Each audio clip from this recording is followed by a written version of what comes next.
Hi, and welcome to this session of our Great Idea Gen Summit. My name is Jane Oates. I'm the president of WorkingNation, but also privileged to be the co-chair of the Washington-Baltimore region for Idea Gen. I'm a big Idea Gen fan, as you can tell.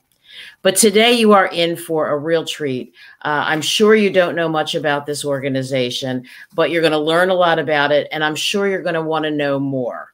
So let me first introduce our two guests from Roca Baltimore. We have Kurtis Palermo and Amar Mukanda. And I'm going to ask each of them to introduce themselves in a little bit more detail. Kurtis, want to start?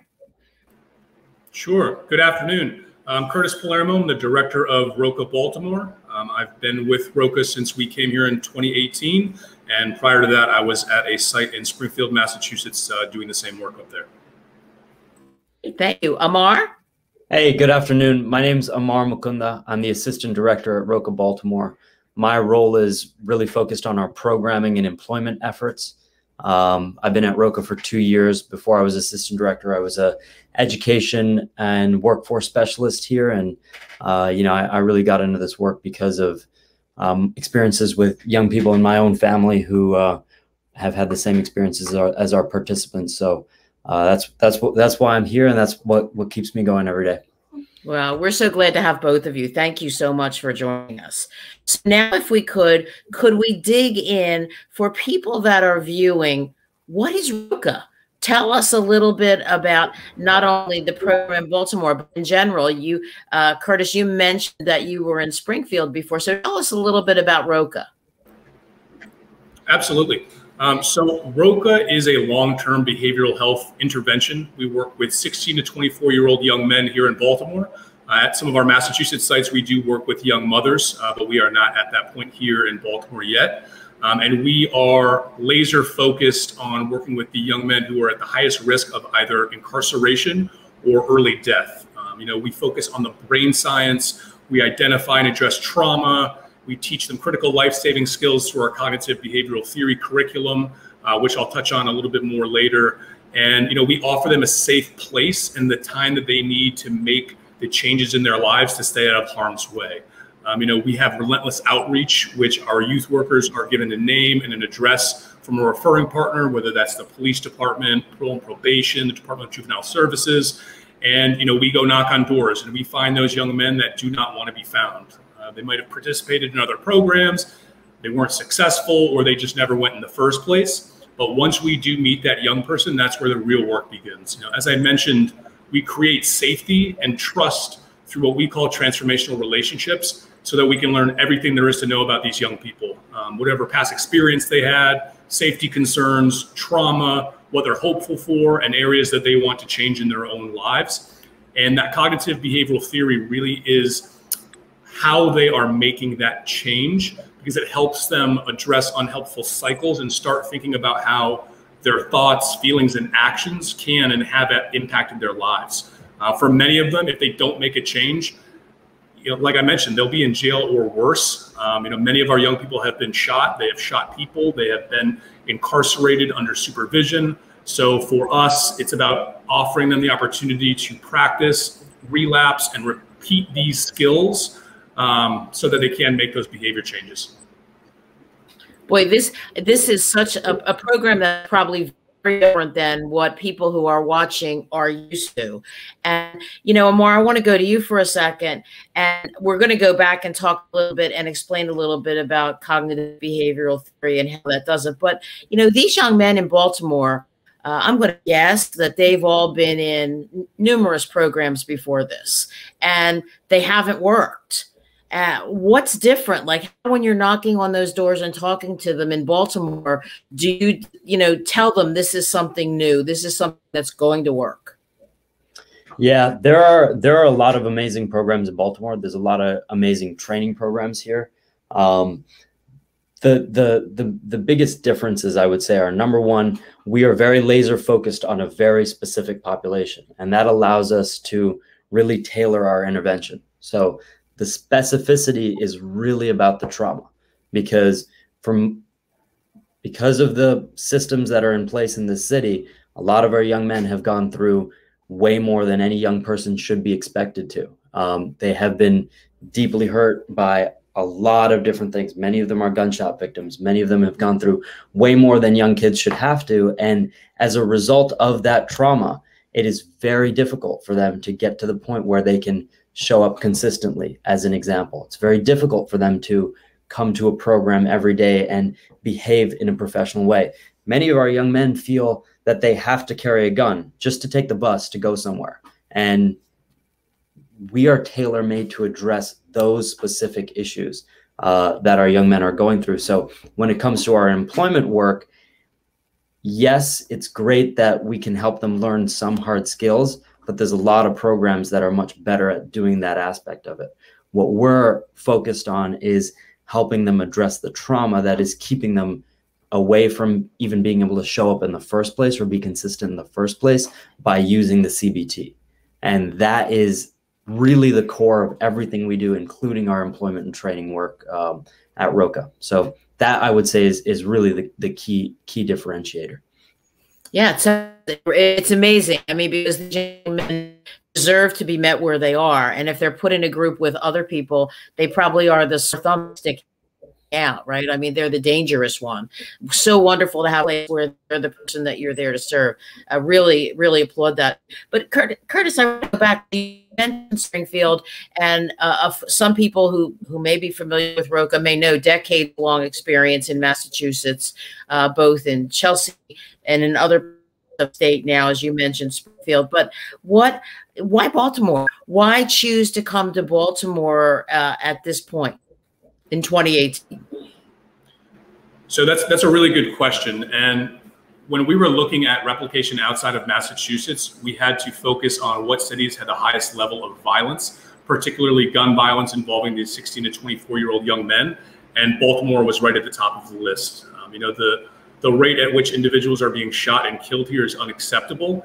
And when we came here in 2018, we were very specific, as Amar mentioned, about working with the group of young men who are at the center of urban violence. There's many other programs, whether it's employment, education, you know, youth groups here in Baltimore that are great, and they're doing really great work. But we're working with a group of young men who are often not being served and are being left out of the conversation. So coming here was a challenge, but you know, 3 years later, I feel that it was the right decision to make in the right city to have this replication happen in 2018. Well, you picked a tough city, Kurtis, right? A city that obviously I live in the area and care very much about.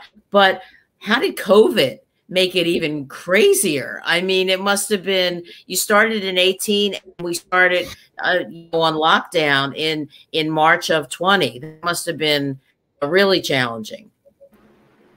COVID-19 pandemic, you know, it impacted everybody, but the way it impacted us was a little bit different than other programs because of the level of acute elevated risk that these young men are in. We knew that we couldn't just shut down. You know, these young men are not necessarily going to be consistent showing up to a virtual program or completing GED work, you know, on a Chromebook on IXL. So we had to be very strategic in how we did the work during the pandemic. First and foremost, to keep staff safe. Second of all, to keep the young people safe. So we rolled out a COVID-19 protocol where we were able to do outreach in a socially distanced way, you know, meeting them in the community, not going into houses anymore, not bringing them into the vehicles. The building, for all intents and purposes, was shut down. And we created an emergency response team. So if something were to happen with a young person being shot or in a safety situation, there were a few staff who would go deal with that separately. But we knew that we could not shut down outreach, and we had to figure out the best possible way to offer these young men services because so many of them were right around 18 to 24 months of being in Roca and so far along in their change process, working through the cognitive behavioral theory. Many of them were in the transitional employment program, so we couldn't just close our doors. We had to be mindful of who we're working with and how we could continue to do so in kind of the landscape of uncertainty. And I'm very proud of the team, you know, Roca as an organization, Roca Baltimore, the staff here, and what we were able to do, how we were able to still serve these young people and, help them during a time when, mostly everyone else shut down and went virtual. And I'm happy that we were able to figure out a way to do it, otherwise. Boy, congratulations on that. Amar, both you and Kurtis have mentioned partners when you're answering the questions. Let me ask you, who are your critical partners in Baltimore? Yeah, so on the piece that I work with, in terms of employment and training, we have some phenomenal partners. In terms of employers, the city has been unbelievable in supporting our young men. Our transitional employment crews are able to contract with Department of Transportation, Department of Rec and Parks, DPW, and really provide them with those first opportunities for employment. And then there's a whole slew of private employers as well who have really stood up and wanted to work with our young men. And for many of them, it's been a learning curve, and they've been willing to really try and learn about our young men and learn how to best serve them and learn what changes they need to make in order to be better employers for those young men.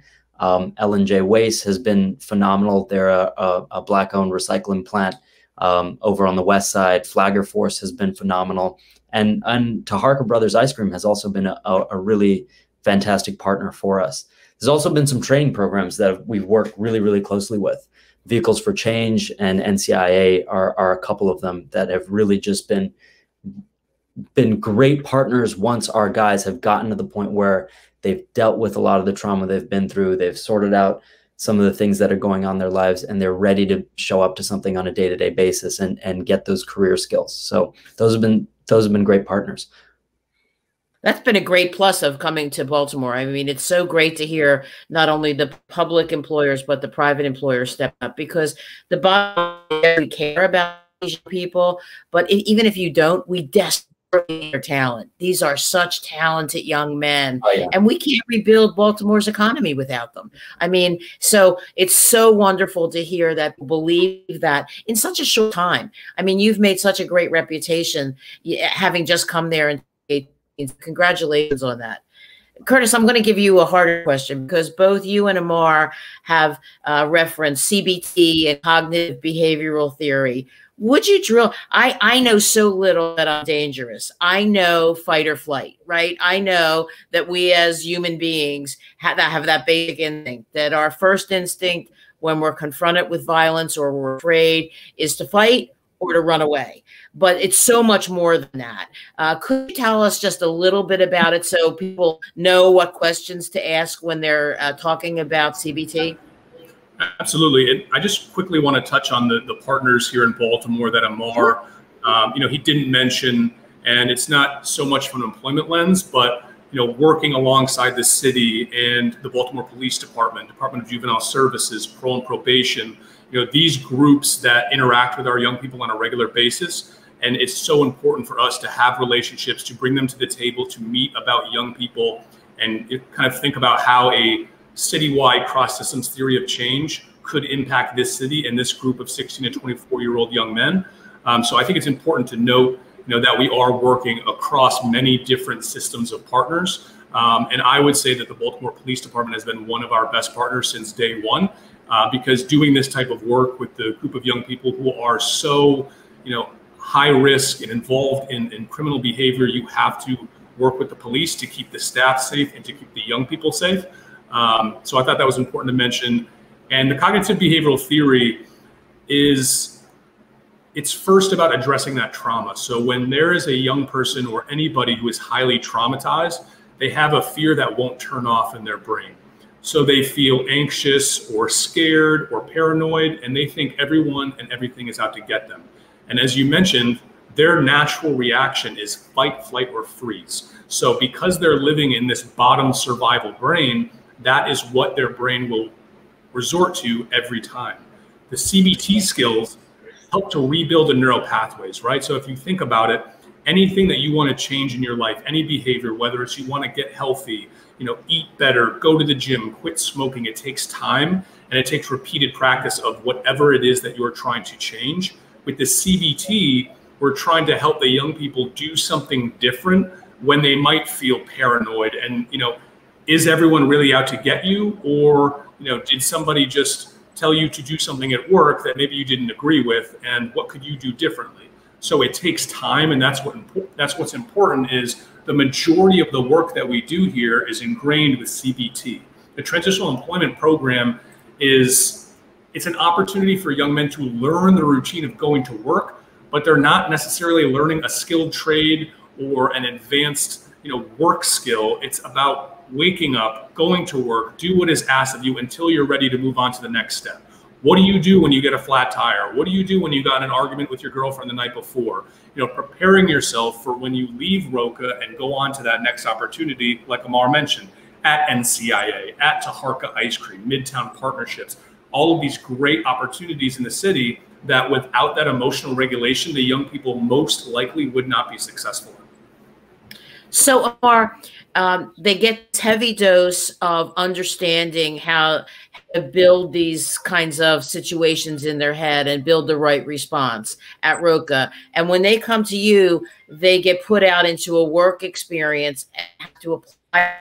So tell me, that can't be all smooth, right? I mean, there have to be lots of challenges when they go out and have to deal with people who may not be as developed as they are in understanding these things. They're out there meeting people who haven't gone through Roca, who might be at that workplace in the same place they were when they came in the door. How is that working when you put them out work experiences?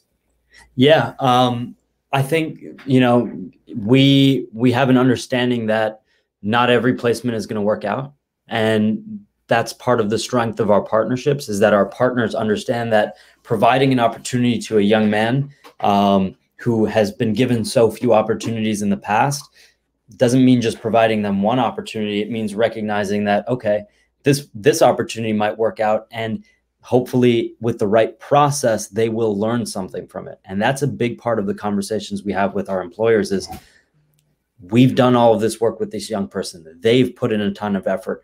This is the progress that they've made, and this is where they're at. But there's a recognition that, we're all growing individuals, and there's a lot that we all still need to work on. And so when they come to you as an employee, that's part of their learning process. And hopefully those employers take that on when we build those strong partnerships, and they really help use that as an opportunity to continue coaching the young men, to give them good feedback, to hold them accountable, to be very supportive of them. And as a result, many of them are successful. We have a lot of young men who are working at Hopkins now, have been there for 6, 7, 8 months. We have a lot of young men who are working at L&J Waste who've been there coming up on a year, I think. And so many of them are working out, but sometimes it does take a second or a third placement. And the key is that those young people learn from those first couple experiences, take something away from it, and understand, okay, here's what I need to look for in an employer. Here's what I can do differently. Here's how I can approach this process in a way that will be most beneficial to me as a young person. So those are conversations we continue to have. If a young person goes to an outside employer, they are still in Roca, and we are still serving them, and we're still supporting them. And that is very, very important. That's key to allowing them to use that as a learning opportunity, a growing opportunity. That's so, I mean, to me, that's so enlightened, because so many programs, they graduate you and you're off on your own and you don't get to come back, including the public workforce system, of course, which I love, but you get placed in a job and you're a success and you're gone, whether it's successful for you or not. So, Kurt, I want to ask in this very short time, that Roca has been changing lives in Baltimore. How have those folks that have been successfully placed with employers, how do they participate in the program? What do they do? Do others look up to them? Do others ask them lots of different questions than they would ask you? What's the dynamic there? I think it's important for any program that is coming to a city or just starting up, at some point, the young men, young women, whoever are being served have to see somebody get through the steps and be successful. And that looks different, right? Change takes time and it's different for every individual. but we have the transitional employment program. We're working on the CBT skills. At some point, young people have to go to work. So it's very important. And Amar, I think, would agree with me. The young men do look up to those who are working at Midtown Partnerships, at DPW, to Harka Ice Cream, Flagger Force, L&J Waste, Hopkins Bayview, Hopkins Maine. Those young men, when they come back to the building and they're in their work uniform, or they're showing off their new debit card because they opened a bank account, or they're getting their driver's license, their forklift certification, that's important because it gives the young men who are just starting out or early on in their process something to look forward to. And it might not be the exact same thing. I say it all the time. Not everyone's going to get their GED. Not everybody's going to get their permit or their driver's license, but there are opportunities for them to achieve the goals that they set for themselves, and we will support them along the way. Since being here just over 3 years now, and with a year for the pandemic to kind of disrupt that, we've still done very well, and this team has put forth a significant amount of effort in locating these young men and engaging in these transformational relationships, and being able to do so in a way that puts the young person's behavior change process first, and worrying about what opportunity they'll get a little bit later on. The first week or two or month, we're not talking about go get your GED or get a job at Flagger Force. It's more about what barriers do you need to overcome? What trauma have you been through or still going through that might become a barrier, and how can we help you through that? In the last fiscal year, which just ended a couple of weeks ago, we made almost 23,000 efforts to locate young people and almost 12,000 actual contacts with young people. Meeting them in person, in the community, on FaceTime, on the phone if it was virtual because of COVID. But that's impressive, and that shows the level of engagement that needs to be put forward to work with this group of young people. Boy, that's amazing. Those numbers are staggering because it's so labor intensive, and that building trust takes so much time. I want to talk for a second because we kind of flitted around the edge of it. The world, the country probably knows the challenges that Baltimore faces because of the incredible experience with the murder of Freddie Gray, with the books that Wes Moore has written. I mean, everybody knows that it's a city that's violent and challenged. But could we just spend a few moments, because you've kind of talked about what are the real opportunities there? I mean, let's talk about the wonderfulness that is also Baltimore. I mean, there's a lot of great things about this city, and there's a lot that people don't hear about because of the level of violence and the homicide rate. And unfortunately, that's the perception by many people outside of the city. But there's a lot of opportunity here. There's opportunity for the young men we work with to change and grow and do something different, which is huge. And Roca is a very small piece of that, and our partnerships with the city, with the police department, parole and probation, DJS, the countless employers, that all matters. And without them, we could not do this work. One part of being in Baltimore for the last 3 years that I have seen firsthand, and it is so positive, is the level of commitment and love for this city and young people that this team has. When the pandemic started and we mentioned virtual work, you could have heard a pin drop in the room. They wanted to be out there. They needed to be with these young people. They genuinely care about them, and they want them to do differently and be safe. And that's no different than our community partners. When they refer a young person, they don't just send us a name. They send us a name, and they follow up, and they ask how they're doing, and they want reports. They want to see that them going to Roca had an impact on the trajectory of their life. Programs and jobs alone will not solve the issue of violence in Baltimore or any other city. We have to integrate a long-term behavior change approach, teach skills necessary to sustain these opportunities. Employment, education, certifications, they are great, but they are the result of about 18 to 24 months of work with these young people and their commitment, and it's all backed by the brain science. What the city has done to engage these young men, to collaborate with Roca and other partners is great, and it's an opportunity, and there's so much more ahead, and it's exciting to be a part of it and to have the opportunity to serve these young people in the city of Baltimore. Amar, anything to add there? What's great about Baltimore? Yeah, I mean, people do hear a lot about the systems of oppression that are here and the effect that they have on all of us that live here. But people people in the city are fighting every day to take care of each other and support each other and help each other and live the best lives we all can. So, you know, that's what makes this place amazing is the people that live here and the commitment that we all have to each other and to you know, moving forward as best as we can. So that's what's awesome about Baltimore, and that's what unfortunately people on the outside don't get to see it as often. Well, I'm so glad that Roca is there, because you ensure that it's a more inclusive, wonderful Baltimore, that more of the to be a part of the wonderfulness. So I'm going to end with this question.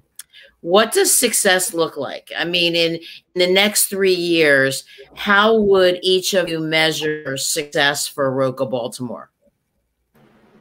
That's a great question. You know, success from an organizational standpoint would be, you know, young people staying out of jail, long-term employment retention. It's kind of counterintuitive. We're not a jobs or an employment program, but we understand that getting them to work will increase the likelihood that they're not in harm's way. But kind of more granular for me, at 4 years, we will have, you know, kind of graduated, quote unquote, our first class of young men who would have fully gone through the program. And, you know, hopefully we have many more young men coming through. By the end of this fiscal year, our goal is to be between 225 to 250 young people being served in phase 1 and phase 2 of our program. With that, our team will grow, and, you know, our reach hopefully will get much further. But there's a lot of work to do in the city, and it's a collaborative effort. So I think success will be measured across those systems, and not just for Roca. But even that, for me, is a part of success, is being able to bring different groups, organizations, systems to the table to talk about the violence openly, and not to blame or make excuses, but find solutions that can help this city. And hopefully, you know, 3, 4, 5 years from now in the news, people aren't hearing so much about, you know, the negatives or the violence or the homicide rate, but the fact that Baltimore is an amazing city and there is opportunity here, and we're doing great things. So, Amar? Yeah, besides amen, right? Besides amen, I would just say that, you know, success to me actually goes back to one of the questions you asked earlier, which it's getting that point where more and more of the young men have gone through the process and are on the other side of it, and, you know, are able to help each other and able to, you know, be that guide for the next person coming through the program, and really help, you know, create that culture of, look, this is a Roca family and you're part of it for life. And when you get past your 4 years and you're working and you're doing great, and, you know, you're maybe raising your kid, you come back and you can hang out with us, and you can show some of the guys coming up in the program, and give them a little bit of guidance. So that's really what success to me looks like. Well, selfishly, you two made my day. This gives me some hope. Thank you so much for what you're doing. You're both so smart and so articulate. You could be doing anything. And, you know, thank you for choosing to do what you do. And I know I speak for everyone watching. If for incredibly giving people, smart, caring people like the two of you, there wouldn't be as much hope for the young men of Baltimore. So thank you. And with that, I close out our panel. Hope you learned a lot about Roca. Hope you'll go to their website and learn a lot more, maybe even get engaged with them. And with that, I turn you back to your next panel at the amazing Idea Gen Summit.